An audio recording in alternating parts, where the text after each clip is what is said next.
Newcastle 1, Arsenal 2, game, set, match. Mikel Arteta, we spoke, you listened. We wanted an attacking team to go straight after Newcastle, and you did just that. We got dirtied up in the first half, and I'm going to talk about that right now. I'm Ty Knight here. Let's go. Mikel Arteta, well done. Big 2-1 victory over there at St. James's Park. A game, a fixture that you have failed miserably season after season. At home, we're cool. Away, we're poor. But today, we all saw what happened in the first half. It was a clear penalty on Victor Gyökeres. And before we start talking about Victor Gyökeres is a poor striker for Arsenal, he doesn't offer anything. That's what my brother says. We was on a big phone call about it today. I still say, before we really and truly jump on him, let's give him 10 games. 10 games to settle in to this Arsenal system. 10 games to really figure out, is he going to be good or is he going to be a bust? And that's another conversation for another day. So make sure you like, subscribe, and turn that notification on so you don't miss shows like that when they pop up. Okay, back to the game. Arsenal winning today at St. James's Park is a big, big, big victory. Trust me when I say this.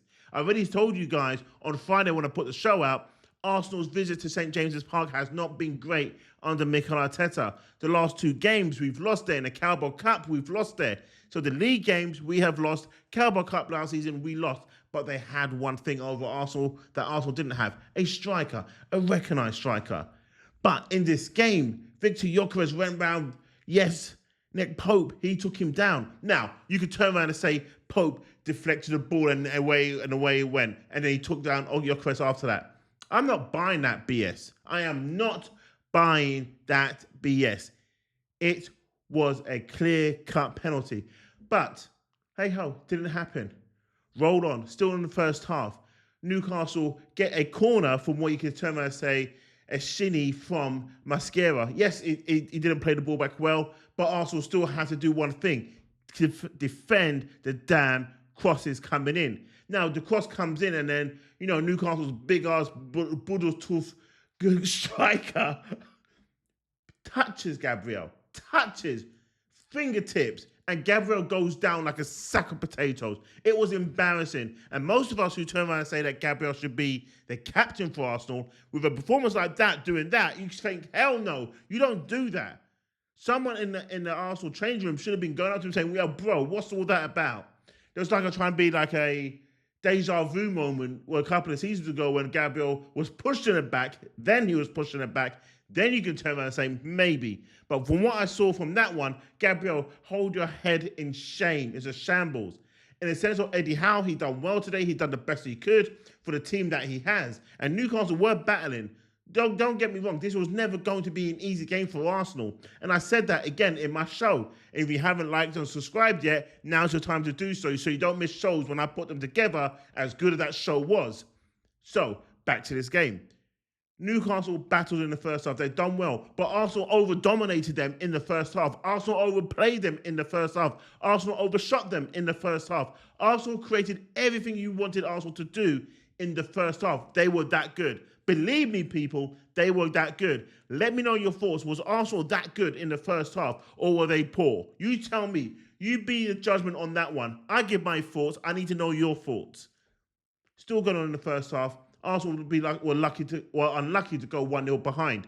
You had a Trossard shot that hit the post, and I don't get that. Where was Trossard going? I wanted Martinelli to start that game. Why? Because the last 2 games he's come off the bench and he scored crucial goals. I first thought Martinelli would have been better suited for this game than Trossard. And then when we look at the starting lineup, here it is on the screen right now, you will see that there's no Moreno in the team. Calafiore started. I thought Miles Lewis-Skelly should have started this game, but I was proven wrong on that front. But I was not proven wrong on the front of Trossard starting over Martinelli. I thought Martinelli would have given us a bit more pace, and that is what was something that we needed. But as the game wore on, I could see why Martinelli was on the bench, because in the second half, he took off Saka. So I guess that was in the reserve because Madueke is out injured. And then, most notably, Moreno wasn't in the starting 11, and which was a good call for Mikel Arteta. Us, the fans, have been calling him for Moreno not to be in the starting 11. Not because he's a bad player. It's just we have other attacking moments and outlets on the team that can actually give us what we need. And then when the game suited it and when Moreno was needed to come on with a Martinelli, making the substitutions of a Calafiore and a Saka, it was the perfect time. We got the ball in the box. Odegaard was on the pitch at that time as well. Ball comes out, boom, boom, ball goes in. And guess who has the ball in? Guess who has the ball in for the equaliser? Yes, Mikel Moreno. He gets in, beautiful header. Okay, 1-1. I'm like, get the damn ball. We still got 6 minutes to go. Go and get the ball. Don't do what we did against Manchester City, score a goal and celebrate like our lives depended on it. No, get the ball, go and get the winner. And that is exactly what Arsenal did. Now, I'm in my car, but at this time, watching the game on the way back, the stupid services, right? Do you ever get this when you're watching a game and then the internet just gets messed up? Yes, it froze. I had to log off quickly, log back on very quickly. The moment I logged on, the ball gets swung in on the corner, and all I saw was big Gabby come up and boom, head the ball in. 2-1, game, set, match. I was going crazy. That's the one time in the car I was going crazy. My wife was driving on the motorway. I couldn't go crazy then when Moreno scored. I was just like, I was just doing that. I was just doing that. But when we got on the main road, oh yeah, when Big Gabby scored that 2-1 winner, I went mad. And I told my wife, I'm sorry. I waited for this moment. Now you're on the main road. I'm celebrating like a bitch. And I did. I was going crazy. I'm doing it. Yes, I was doing all that because Arsenal are now 2 points behind Liverpool, who lost against Crystal Palace. And I called that match. I said Crystal Palace was going to win it. And when I look at my title, I said Arsenal could go 2 points behind Liverpool. And now we are 2 points behind. This is where it's going to be different. Last season, it was the same thing. Liverpool lost against Forest, and then Arsenal should have had a game. When Arsenal had a game, they could have capitalized that and closed the door on Liverpool, but they didn't. This time, history didn't repeat itself. History rewrote itself. We have now come back into the conversation. We're going to hunt Liverpool down. It's going to be great. It's going to be sexy when we do it. And by Christmas, our players will be back. And when we're back, we're going to be better stacked than Liverpool. That leads us onto a great title charge. But we're not going to talk about that. We're going to talk about that on another day. But so far, what was your thoughts on the game? Did Mikel Arteta get the team selection right? Did he get the personnel right? Was he happy with the formation? I was. What did you think of Eze's game today? He wasn't too bad. Saka wasn't too bad.